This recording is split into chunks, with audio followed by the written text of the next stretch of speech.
தூதுவளையல அரைச்சி தொண்டையில தான் நினைச்சி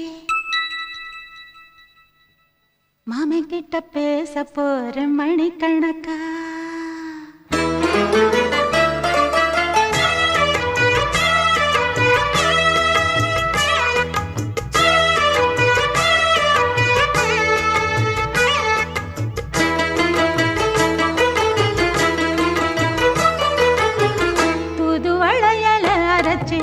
தொண்டையில தான் நினைச்சு